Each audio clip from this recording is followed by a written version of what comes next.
Так азыр өзүңүздөр айткандай башкы прокуратура менен улуттук коопсуздук мамлекеттик комитетинин жетекчилеринин арасында ар түрдүү келишпестиктер болуп атат.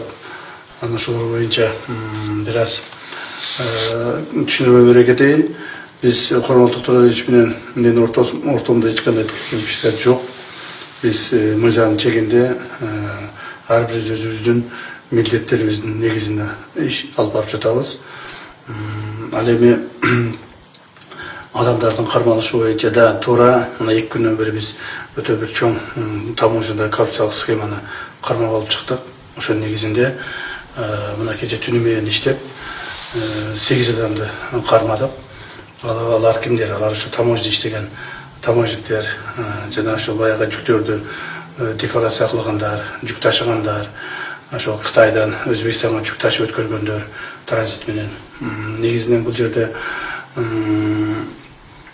чоң суммадагы коррупциялык схема иштеп турган. Азырынча алдын ала айтуулар боюнча миллиард сом тегерегиндеги зыян келтирилген бюджетке.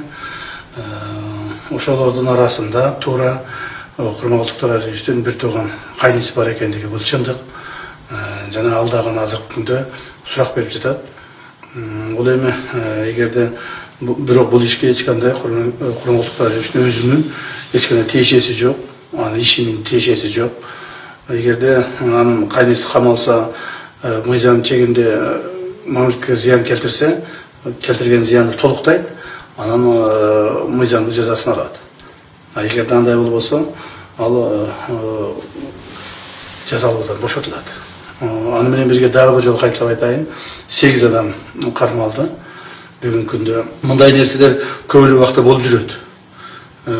Биз бирок муну ачык чыгарып айтпайбыз да. Мына ачык эле айтып коеюн, ушундай эле маселе көптөгөн чоң кызматтагы иштеген адамдардын жакындары мыйзам бузуп кармалып калат. Мыйзам чегинде жооп берип атышат. Ошол эле мына президентибиз Садыр Нуркожоевичтин бир тууган кудасы дагы кармалды. Аны дагы отуруп чыкты. Садыр Нуркожоевичтин бир тууган агасынын бир тууган бажасы погранслужбада ошо постто начальник болуп турат эле, ошо достукта. Ал да кармалды. Азыр мына мыйзам чегинде өзүнүн жазасын алып, срогун алды. Мына менин деле жакындарым анча баягы өкүл балам кармалып атат, жана башкалар кармалып атат. То есть мамлекеттик чоң кызматта иштеген адамдардын жакындары мыйзам бузган болсо, аларга эч кандай аябы болбойт. Башкалардай эле, башкалар жөнөкөй адамдардай эле болуп, алар дагы жазага тартылат. Жана муну биз ушул боюнча урматтуу президентибиздин бизге койгон тапшырмасы бар. Ошо тапшырмасынын негизинде биз эч кимди аябайбыз. Эгер мыйзамды буздуңбу, мыйзам чегинде жооп бересиң. Ошондуктан азыркы мына бүгүнкү күндө ошо ген прокурордун, башкы прокурордун кайнисинин кармалганын эч кандай трагедия деп карабаш керек.